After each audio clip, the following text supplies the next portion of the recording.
I apologize in advance for, getting this to you guys late. Some of you guys might have missed the memo that I wasn't going to upload at all, but I kind of changed my mind since I was doing streaming and stuff. I was like, this is a good stream. I might as well give you guys a narration anyway, since I had so much fun.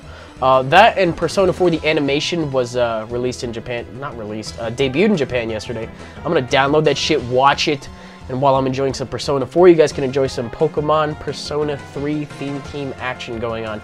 I haven't used this team since back when I first started uploading videos, but gave it a new breath of life. So hope you guys enjoy. It's a RU match against who was it? Optiprime? Yeah, Optiprime. So just get caught up.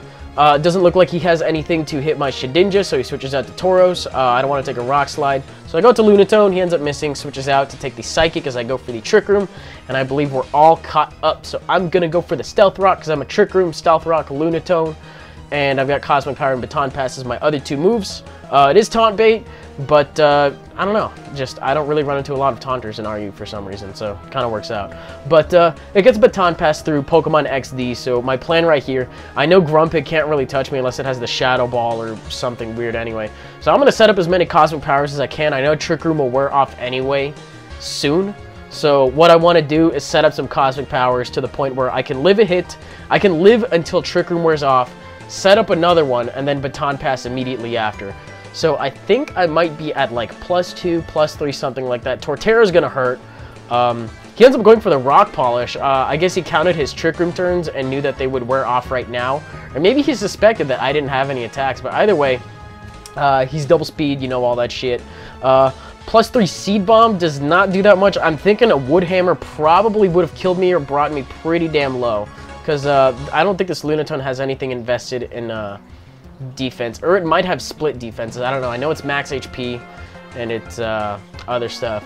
But I get the Trick Room up, gonna Baton Pass it out into my Glaceon since I know the light screen is going to wear off next turn, as opposed to Baton passing it out to my Hitmonchan, who I think has a lower defense anyway. Plus I get Stab on Ice Beam, so in case I do miscount the light screen turns, I can definitely take it out from that range regardless. Now, I'm thinking he's gonna switch out to Grumpig, right? Because who wants to keep their Torterra in on it?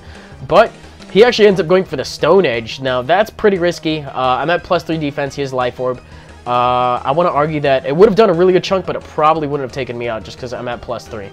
But now he switches out. Now he goes to Feraligatr as opposed to Grumpig. So he goes out to a Resist. And, he has the Fake Tears -2 Spec D-Drop. His Torterra has no chance of living. Going to go for the Shadow Ball, as I think he decides to go for the Earthquake, and it does, like, fucking nothing. Look at that. That's a Life Orb Earthquake too.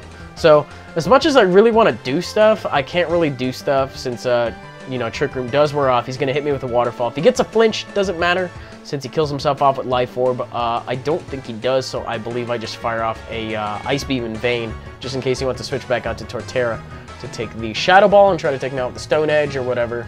Or to I believe go out to Tauros might have been my prediction, to be immune to the Shadow Ball.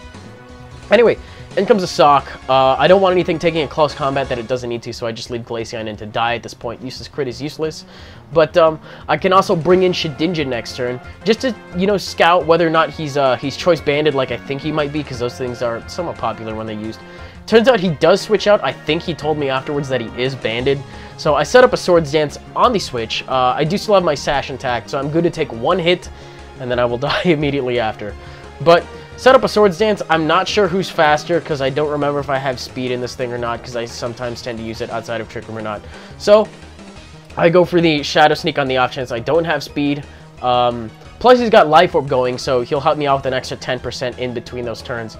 And look at that, it actually does help me out to the point where Shadow Sneak will be a sure kill.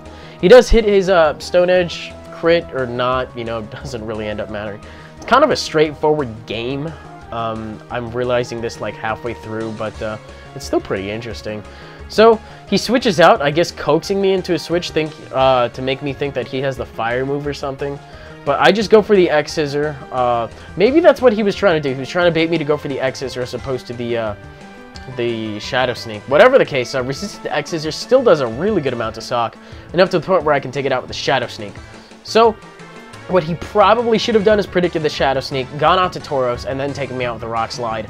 That probably would have been the better play there, since he still would have had a sock at the end, and I can tell you when that's going to come into play. But I'm going to bring in my Lunatone right now, forgetting that rock is neutral against rock, and thinking that I can take that better as a result. I still don't take it at all, and I end up dying, so I'm like, okay, I do have one other Trick Roomer, so it's not all lost yet, but Tauros is going to screw me up. So I go for a Mach Punch with Akihiko, the Hitmonchan here. It takes it out because Life Orb and such. I think this is the set that NBZ gave me, but as opposed to having speed, I think I just put those into defenses and whatnot. If it does have any speed, I don't think his original one had any speed. Anyways, gonna go out to Kecleon, who boasts a fantastic special defense. Don't want to take the Psychic, plus my color will change into color. My type, thanks to color change, will change to Psychic.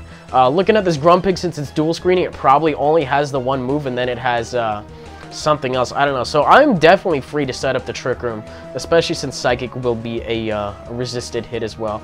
Now, this Kecleon is a Trick Room Nasty Plot Bolt Beaming set. This is the only Kecleon I've ever used in my life. And Trick Room, it does pretty good. So, Nasty Plot, Life Orb, you know how it goes. Gonna boost it up. I think I go for Ice Beam anyways, you know, possibly predicting Torterra to come in, or just whatever. Doesn't end up taking it out. T-Bolt would have done the exact same amount of damage. He goes for an Echoed Voice, so now my type is normal. That will slightly come into play later as well, but not really too much, since I do have Life Orb. I'm wearing myself down anyways. He does take the Ice Beam. What he probably wanted to do is change my type back to normal so he can hit me with the Psychic and take me out. So that makes sense to me, watching it back now. But actually, you know what? I killed off his Torterra earlier. Forget what I just said. Anyways, gonna go for the T-Bolt as opposed to the Ice Beam, because he's probably got thick fat and whatnot, and he does take me out with the Psychic, whatever. It is 1 versus 1 at this point. I do have a full health Marowak, as his Reflect wears off and such. If he wants to go for the Reflect, I'm thinking that 2 Earthquakes, I can't talk today. Earthquake sounds really good. No it doesn't, that's a Mud Pie. I'm sorry. I take him out with an Earthquake. And that is going to be the game, leaving me with the 1-0, if I'm not mistaken. If you guys enjoyed that, go ahead and feel free to leave a like rating, comment, subscribe, do your thing. I'd like to thank those of you that came out to the stream today.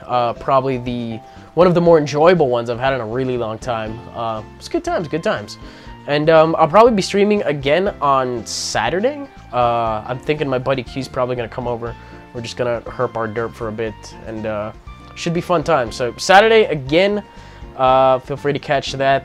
Do I have anything else I want to tell you guys? No, I'm probably going to upload an LP episode after this.